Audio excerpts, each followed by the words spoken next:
Bienvenue dans cette nouvelle vidéo. Donc aujourd'hui une vidéo sur les antioxydants. C'est vrai qu'on entend souvent parler du rôle des antioxydants dans notre vie et notamment dans notre organisme et du bienfait d'apporter des antioxydants régulièrement à notre alimentation.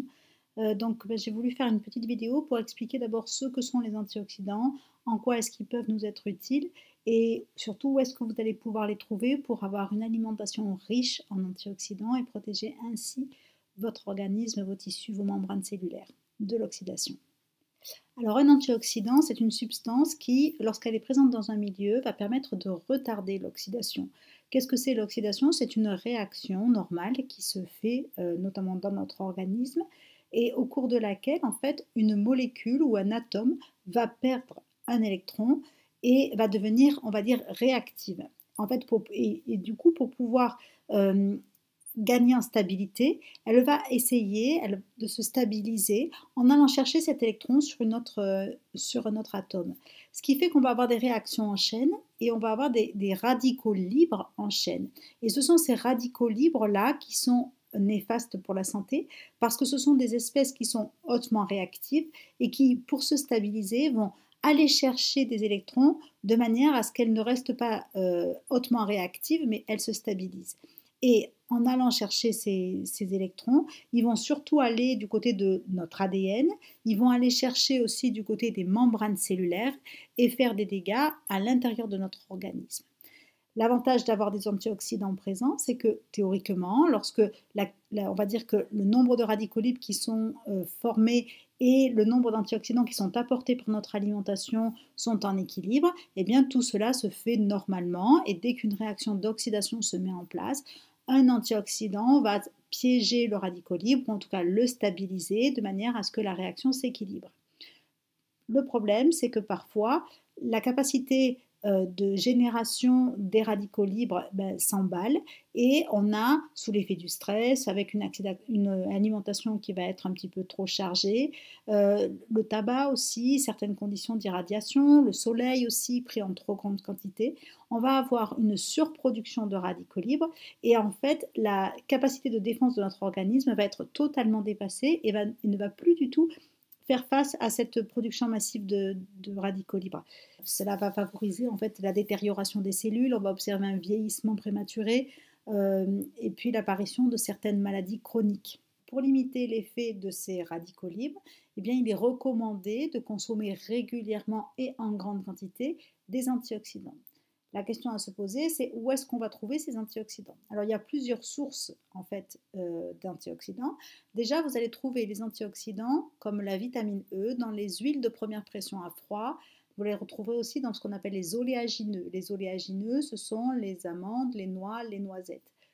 Et donc toutes ces noix-là. Vous trouverez également de nombreux antioxydants dans tous les fruits et les légumes, notamment ceux qui sont colorés. On dit d'ailleurs que plus vous aurez de couleurs dans votre assiette et plus vous apporterez d'antioxydants différents. Donc privilégiez les légumes, les fruits rouges, verts, jaunes, n'importe. Vraiment multipliez les couleurs. Quels sont les antioxydants que vous allez apporter de ce fait dans votre assiette? Alors déjà, les bêta-carotènes, donc dans tous les légumes et les fruits oranges. Les bêta-carotènes, ce sont ce qu'on appelle des provitamines A, c'est-à-dire qu'au niveau intestinal, ils vont être transformés en vitamine A et la vitamine A a un rôle antioxydant. Vous allez aussi apporter de la vitamine C, surtout si vous les consommez crus. En effet, à partir de 42 degrés, il a été démontré que la vitamine C commence à être détruite. Donc évitez de chauffer si vous voulez apporter de la vitamine C par votre alimentation. Vous allez aussi apporter ce qu'on appelle des flavonoïdes, des anthocyanes, des flavonols, il y a vraiment des acides rosmariniques. Il y a vraiment une grande quantité là, d'antioxydants qui sont apportés dans tous les fruits et les légumes que vous pouvez consommer. Consommez les frais là aussi, ou alors en cuisson douce, c'est-à-dire cuit à la vapeur douce. Je ferai d'ailleurs une vidéo pour expliquer les avantages de cette cuisson à la vapeur douce. Voilà, le plus régulièrement possible, associez-les toujours dans votre assiette avec soit une viande, soit des œufs, soit des féculents, soit des légumineuses, donc c'est-à-dire des lentilles, des pois chiches et des haricots rouges par exemple. Vous allez trouver aussi des tanins. Des tanins, vous les trouvez dans certains légumes, vous les trouvez aussi dans le vin rouge, vous les trouvez aussi dans le thé vert notamment, et même le thé noir d'ailleurs. Voilà, et les cétanins aussi ont aussi la capacité de piéger des radicaux libres.